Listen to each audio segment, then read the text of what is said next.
Good evening. Nice to see you again. Thursday. Quite a few people coming in, I see. I'm very happy that so many people... Nice to see you, Jack. So many people actually kept on joining during the summer, because I just realized this is the last meditation during my summer vacation. And I thought before the vacation that I'll probably just skip it because no one's going to watch and I can take some time off. Hey, Catherine. But there's actually been a group of people who have been regulars coming, and I'm really looking forward to it. It doesn't feel at all. Sometimes it's a bit inconvenient because we're doing other stuff. Yes, it's a pleasure to have you here too, Jack. And yeah, I'm just happy that people have been coming so that it feels beneficial for everyone. And I was also thinking about, I haven't released so many videos, but these just feel more purposeful to me. They just give me more right now. I enjoy this more than making the videos. I wish I had time to make more videos, but this is really enjoyable for me. Oh, Mats is even here. Wow, nice to see you. Andreas, hey, how's it going? I had a really nice week. It's been riddled with lots of distortion, possible events, like some really big things that could have gone really bad. But the good thing is when you have these big things come up, it gives you something really easy to observe, because you can feel how, like, wait a minute, like, this really hurts, or I can feel this and I don't want to do this. And what it all comes down to is, hey JVB, this, how should I call it? The idea that your outer circumstances dictate how you feel. So just because you're having a hard time, that means you should feel bad on the inside. I'm not saying that's easy to just do like that, but there's something we learn sometime when we grow up. I don't know when it happens. I've seen it in my son. He just turned 2. And I remember when he was smaller, he would walk around, he'd stumble and fall and hurt himself, and he'd just get up and like, oh, that's okay. And like try to walk and stumble and fall, and then we go, oh no, are you okay? Like, and like, oh yes, that's true. When I hurt myself and I fall over, I should feel bad.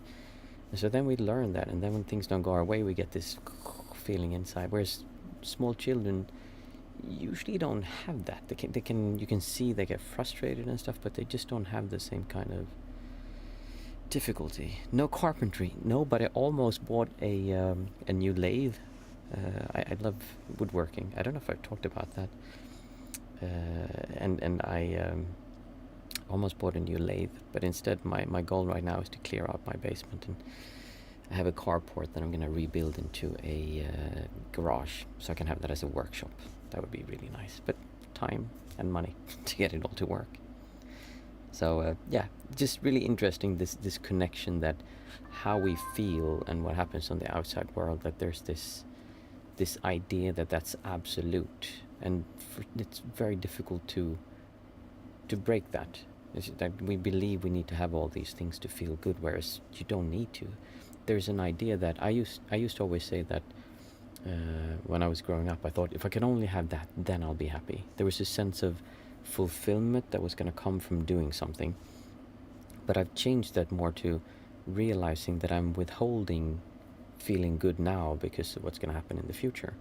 It's not that something's going to happen there, it's that I am actually stopping myself from feeling good and enjoying being here now because of expecting something. It just, when you really sit and think about this and you start experiencing not doing that, it just doesn't make any sense to do it. It's just really dumb to do it. That doesn't mean it's easy not to do it, but it really doesn't make any sense to do it when you realize it's not an absolute connection. Jack is saying, stress takes a toll on you. Does it? Is it good? Is it bad? Stress can take a toll on me. I don't have much stress most of the time.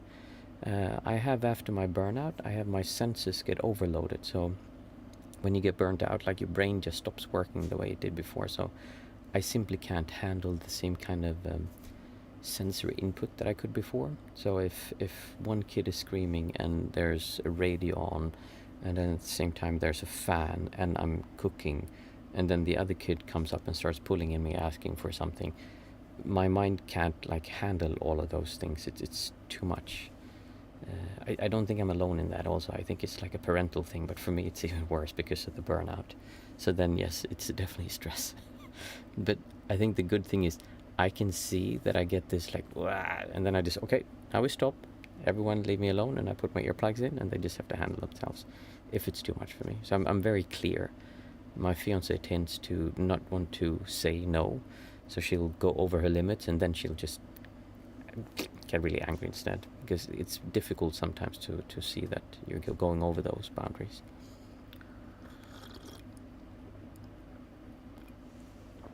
Can you hear the fan, by the way? Is it disturbing, or is it okay like that?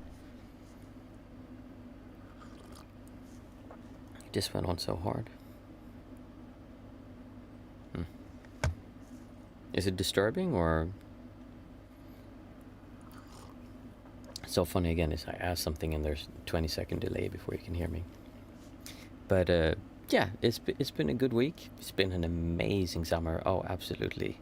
Fan is not disturbing. Nice, thank you. I heard it like a wind. Yeah, you can imagine we're sitting up on a mountaintop in the mountains of Tibet, and the Dalai Lama is chanting in the background. That's that like. I almost said that he's farting in the background, but maybe not all people appreciate my kind of humor. I don't know. Do you put milk in your tea? No, I just drink plain tea. This is rooibos tea. I just drink normal plain tea. I like drinking. There's a South American tea called yerba mate, which is kind of a coffee supplement. Has a bit of it makes you feel more alert. So I drink that in the mornings usually, but otherwise, I love rooibos tea in the evenings. I don't drink black tea in the evenings. How has everyone's summer been? Have you had a good summer? I mean, I'm assuming I'm not the only one who's ending their summer vacation. Bavarian tea is with milk. It's tasty. Nice.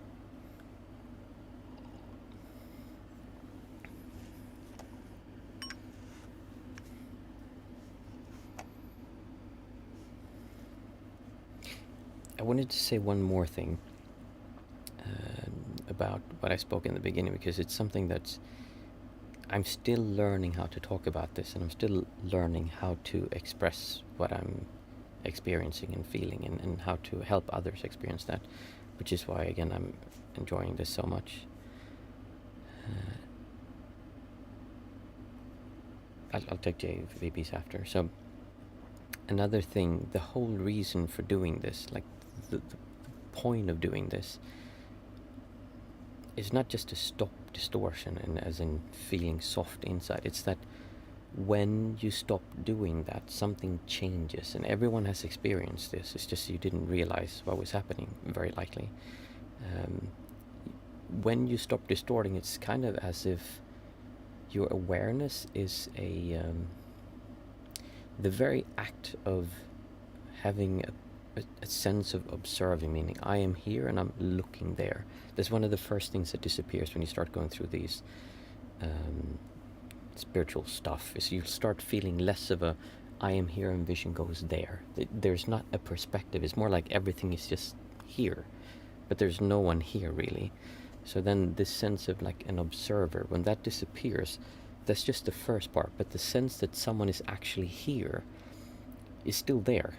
We don't really feel it because it's so soft, but when even that disappears, then this sense of distance disappears, and it's like the very act of having something here looking there distorts reality. It really is as if though there's a blurry filter. It's like looking through, it's like it's painful to observe. The best way to describe it is that if you observe without distortion and with distortion, like with distortion, it's almost painful to be alive. There's pressure. There's some kind of, I need to do something with what I see. I need to relate to what I see. I need to have a purpose. I need to become, there's this thing that wants to become this sense of something, and like you're defending it and protecting it. Whereas when you're not having that, it's as if though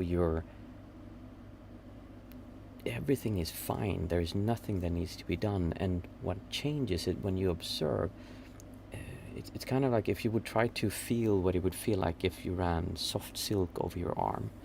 Now, if you try to do that while you have burned and you're scabbing and you have all these pus, and like your arm is completely like you could barely feel that. It would even be painful, compared to having a whole and healed arm that is just feeling the silk going over your arm. I'm not sure if I'm just talking nonsense now or if you get what I'm saying, but the point is, if you stop distorting reality in and of itself is incredibly satisfying. The fulfillment you believe you're going to get when you get over there is here. It's like always here. We've just made it up in our mind that we'll get it over there. So when you can do that, then you'll experience this. Like I said, I hope it makes sense. JVB, I'm guessing milk and tea is more British and American. Is milk and tea a Swedish thing? I think there's some people who have it, but it's mostly, yeah, they do. They do have definitely milk and tea. So I'm going to turn this down, because even if it's not disturbing you, it's disturbing me. See. So, Jack, halfway to go, I guess, with summer, but the mushrooms have showed up, so it's a good time to spend in the farm. Okay, I thought you meant some other kind of mushrooms. Good. We're going to start with a meditation. For those of you who are new, we start with the 5, 4, 3, 2, 1 method, where we say 5 things out loud that we can see, 4 things we can feel, 3 things we can hear, 2 things that we can smell, and finally 1 thing that we can touch. And we do this to really observe, as I said before, without a center point or trying to see. We're just trying to observe colors and shapes and nuance and shadows, and just see that this is beautiful in and of itself. You don't even if it's like dirty, if it's poop, doesn't matter. That is also beautiful when you're observing it through just not having a sense of self. So we're trying to go towards that. I recommend you say it out aloud if you can. If you can't, then that's fine. But it's more helpful to really stop, say what you're seeing, say what you're feeling, say what you're hearing. That helps. After that, we'll have 20 minutes sitting together, and today is Thursday, so there's no guided meditation today.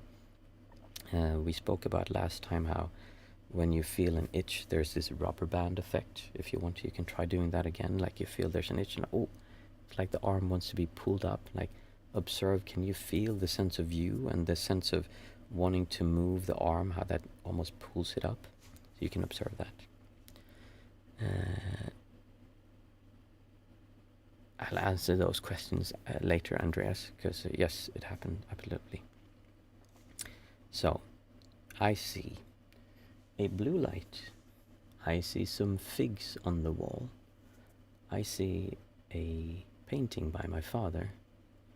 I see a thermometer. And I see the grill of a spaceship. Those are 5 things that I could see. And then 4 things I can feel. I can feel something itching here. I can feel my sofa. I love feeling the sofa. It's wool. It's very nice.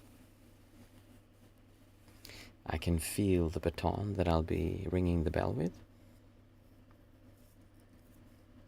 And feel free to take your time and really feel the things you're feeling. If something strikes your interest, your curiosity, feel free to just skip the others and just keep on feeling it if that's interesting. And I can feel a handkerchief. I think that was 4. Let's do 1 more just in case. I can feel the mouse mat lying here. And then 3 things that we can hear.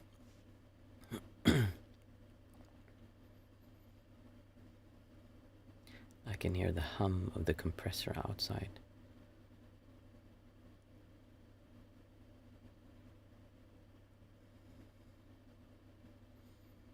I can hear my own breath.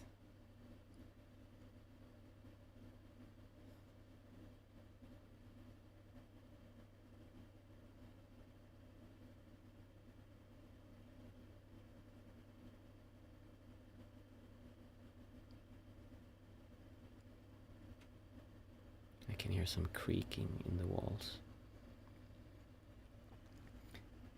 And we take 2 things that we can smell.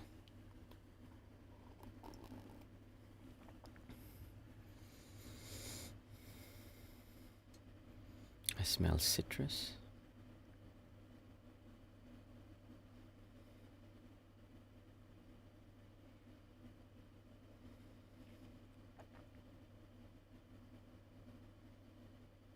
I can smell the cold air from the air conditioner.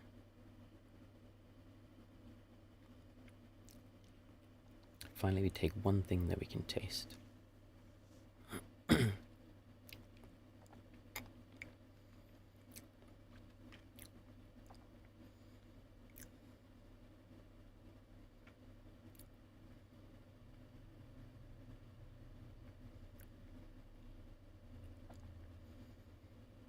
I can taste menthol from toothpaste.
As usual, you're free to continue sitting or just drink a cup of tea.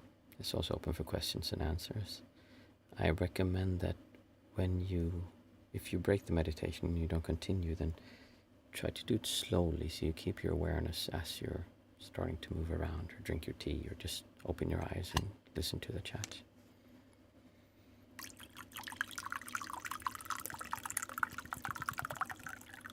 I wanted to answer Andreas' question from before. Andreas asked, let's see, when you were a monk, it happened that the monks quarreled with each other? Verbally, you mean? If they were having arguments? Yeah, absolutely. I mean, you would be surprised how much emotions flow around in some of these centers. And it's different from different centers, and it's different how it's handled. You're very welcome to drink coffee. That works as well.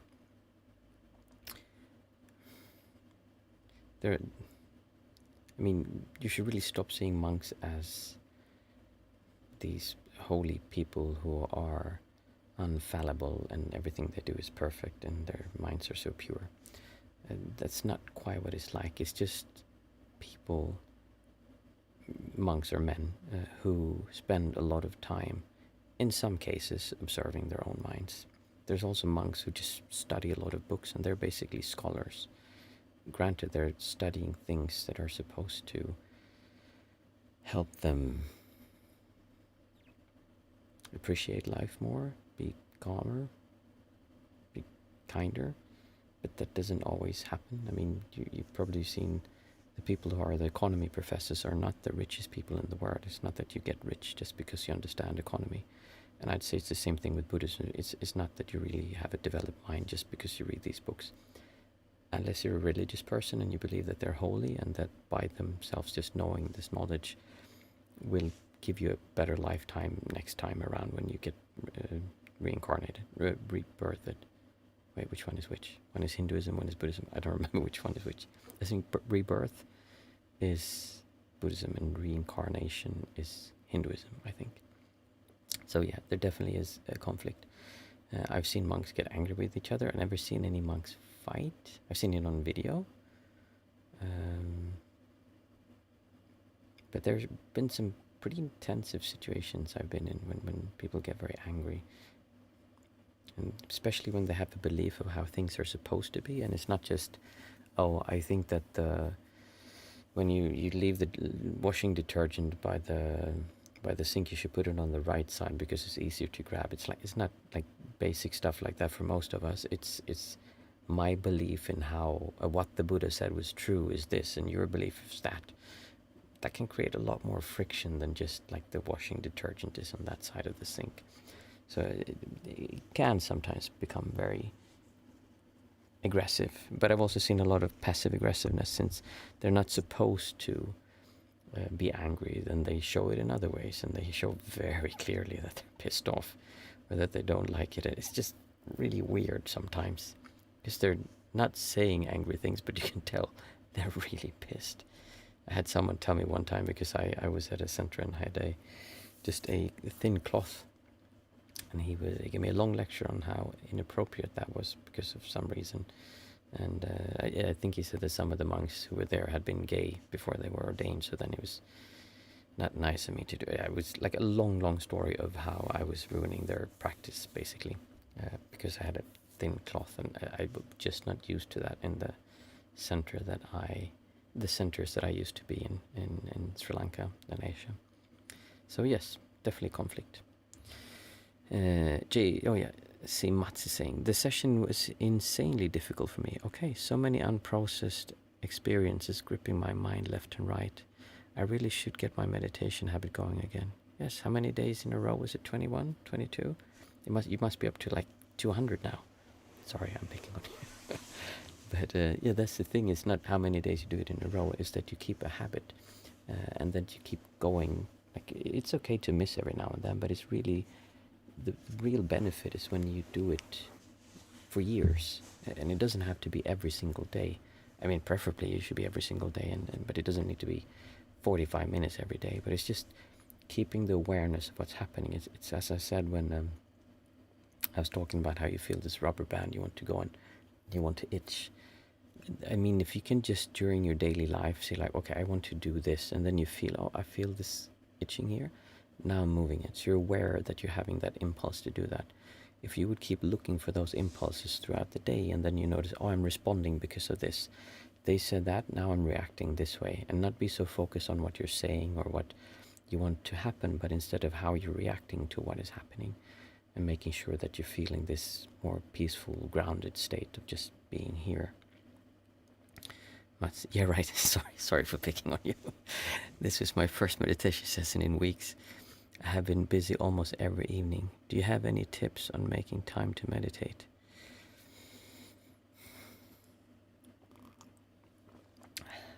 I do have some, but it's always different because many times it's not just that we need time.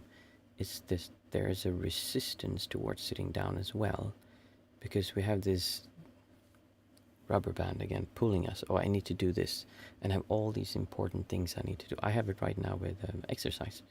I have problems with my back and problems with my knees, so I've been starting to do exercises in the evenings, and I do a little bit of yoga. And when I do that every day, I've noticed immediately my knees, who have been so bad, right away they got better. Just a few days of doing that, I can feel my knees improving. But in the evenings when I'm tired, I'm lying down, talking to my fiance a bit, and we've just had the kids go to bed, and we cleaned the house, and we've done the dishes, prepared everything for the day after, and then we're like, yeah, doing that exercise now, it's like, it's not that I don't have the time, it's just that doing push-ups and like pulling and then stretching, nah, I think I'd rather read a book actually. And it's a little bit the same with meditation many times, especially if it's like you have it now, Mats, that you have, as you're saying, unprocessed experiences. So you have a lot of things that you feel are going to come up, or that you feel are kind of just hiding there a bit behind this, beneath the surface, and they want to come out. Then there's usually a resistance towards facing that, because that's difficult. So very likely, I'm not sure about you, but there's a big chance that your problem is not that you couldn't find the time, but that there's a resistance towards it, or a because you know it will be a bit difficult. If you just want to have the time, then I recommend just setting a time that is a fixed time every day, and just having an alarm. And if you can only do 1 minute, then you do 1 minute. I have that with my exercise. I always do one exercise for the knee when I pull a rubber band sideways. That's the most beneficial exercise for my knees, so I always do that one, no matter what. No matter how tired I am, every single day before I go to bed, I do that. All the time. For the last 2 months, I don't think I missed it more than... I'm not sure I have missed it. I think I missed it one time. I'm not sure, yeah.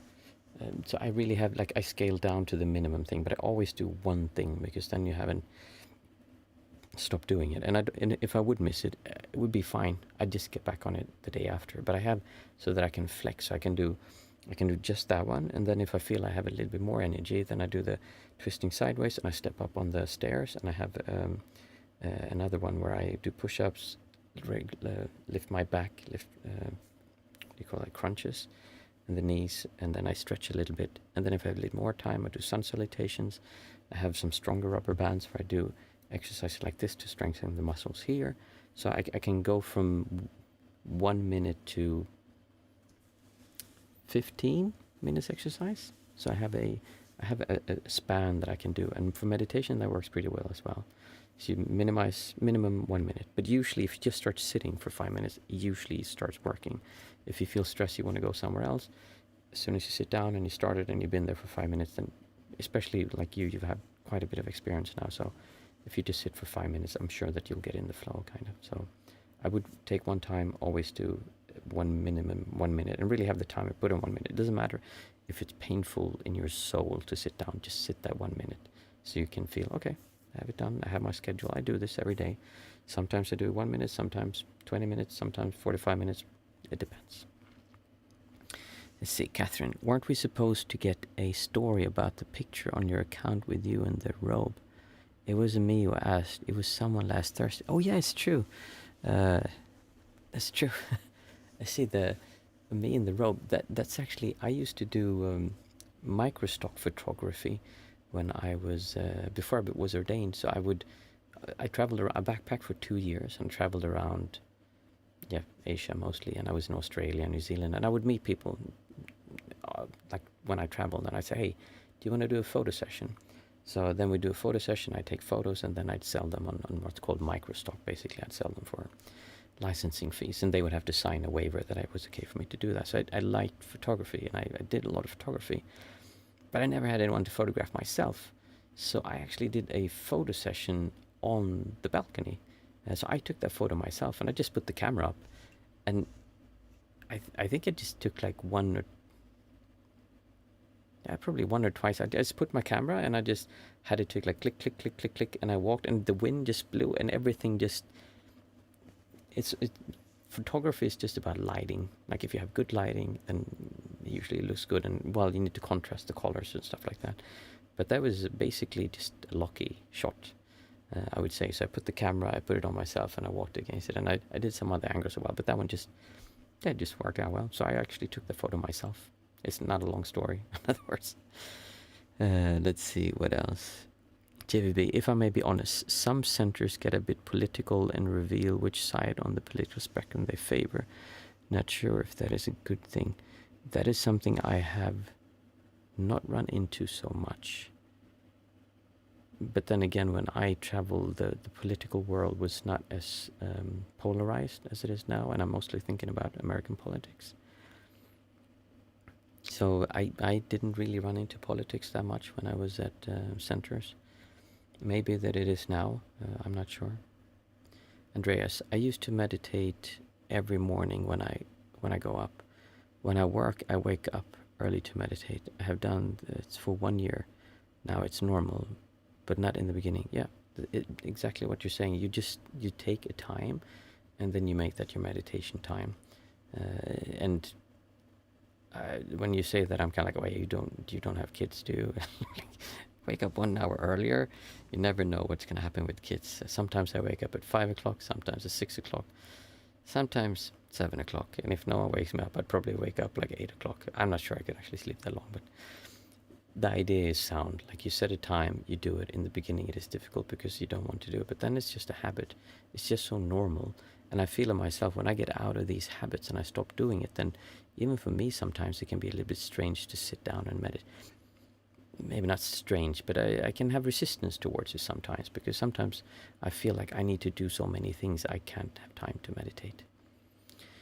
Mats, yeah, it's that I have no energy after work. Firefighting, exercise and stuff. Yeah, maybe I just need to be patient for the dust to settle with work, since I just upped my hours by 25. Oh yeah, thanks for the tip. Do you mean dust to settle with the things at work, or dust to settle with your own mind and how your energy levels? JVB, at the same time, I do think that the political field could learn a lot from mindful practices. Oh, they most certainly could. But politics is kind of the... Politics is almost the opposite of mindfulness, it feels like. It's... Well, it wasn't always like that, I guess. I think I think politics has become very polarized, and nowadays it seems, again, mostly American politics, it seems that politics is much more about talking shit about the other opponent and less about what you're actually going to do to make the country or the world a better place. People are more driving their politics on how bad the other side is, instead of saying, like, you know what, we believe in these values. We want people to live a better life. We want everyone to have the ability to go to school, to be fed. No one should be mistreated as a child. And we have these values. Like, people don't really talk that way anymore. It's more like, oh yeah, they made this happen and they are so bad and it's because of them and they did this and they did that. And it's very polarized politics. It's a shame. So mindfulness, it feels like it's something completely different. I'm not sure if that would really help. I was going to say they're too far gone, so I'm not sure it would really help, but maybe it would. I mean, obviously it would help. Oh yeah, JVB asked that question. It's a good picture. Thank you, Catherine. I'm very happy with it myself. Mats, dust to settle with my life in general. There is just so much happening compared to before. I feel overwhelmed. My mind feels like I need to juggle 50 balls at the same time. So I guess it's both. It's kind of what it feels like when you become a parent. In the beginning, it's just overwhelming to have all these things happen at the same time, and that there's no break any time. You constantly have something that needs to be done. I'm just saying this to relate. And it's one thing that one needs to keep in mind is that there's a limit to how much you can take. For me, I have an advantage in that I was burnt out. So I feel very clearly, I get this, I call it brain squeeze. It's like my mind kind of does like this. It's almost like I get a cramp, like a muscle cramp, but in my brain when I get too much stimuli. And like I said, I when I was bad, I couldn't have music playing in the background and having a conversation. I couldn't handle that. That was too much. It's much better now, but I can really feel when there's too much stimulation, then I put earplugs in. When I have too many things to do, what really helps is to just clear everything away and I just do one thing. And the other stuff just has to wait and I just do this one thing. And I realized that I really enjoy, for instance, building, fixing, cleaning, I enjoy. But I don't enjoy it when I'm stressed and have to do that just to finish it, just to finish it, just to finish it, just to finish it, just to finish it, just to finish it, just to finish it, just to finish it, just like that is not enjoyable. So all these things can be enjoyable, but I need to kind of slow it down. So I tend to kind of look at what do I, well, this is basic, what's his name, Robert Allen, that getting things done philosophy. Like you see the things you need to do and then you take away the things you don't need to do. And if you need to do them, then you just do them and enjoy them. And it really helps setting a set amount of time, like I have this amount of time to do it. And then, of course, meditating, having a schedule of doing that is like a way to slow down and to really get like some kind of reset. Even though, I mean, long term, I think it's much more. It's you want to be able to feel calmness the whole time, even when you're doing a lot of things. There's nothing that says you have to be stressed when you're doing a lot of things. It's just much more difficult. So therefore, we slow life down so that we can get a handle on that, and then we add things on slowly. The problem that many times happens is just what happened to Mats, in that we have a very nice calm life and then bang, oh crap, and then there's, oh, I'm going to go up 25% more time, and there's like all these things and it gets completely overwhelming. So we as humans have a tendency to not kind of do it gradually, slow it, like we go whoosh, like this and then down and then up. So yeah, I mean, the dust will hopefully settle, but also maybe try to manage your time more, and also make sure you have time for yourself. It sounds dumb, but like we really need to have time for ourselves, because eventually we burn out. And since I have been burnt out, I know the symptoms, and I can see it in other people. I can't actually see it now, but when I talk to people, I can see people when they're getting close to that, and I can hear them how they talk. I can see their awareness of, and how they behave. That I'm kind of like, okay, this person is close to being burnt out. It doesn't have to be that they're so overwhelmed by things happening, like they have lots of stuff to do. It could just be that they have a mind that is having a hard time filtering out all the inputs that are coming. I think structure might be what is needed, schedule and habits, yeah. Also limiting really like telephone use. Seriously, that really helps. I could not handle a phone for a while. Sitting looking like this, oh, it's terrible. And watching things all the time. What I did was I limited and chose a few things that I found really beneficial for my mental health. So something that I felt made me feel better, and I watched those things. Other stuff, just took it away. Like I said, politics and stuff like that, just take it away. It doesn't give you anything. Just vote for whatever you think is going to do best for your country, and then go for that. But like, there's no point in arguing and getting caught up in all the drama and stuff that's happening. Yeah. Cool. Time goes quickly.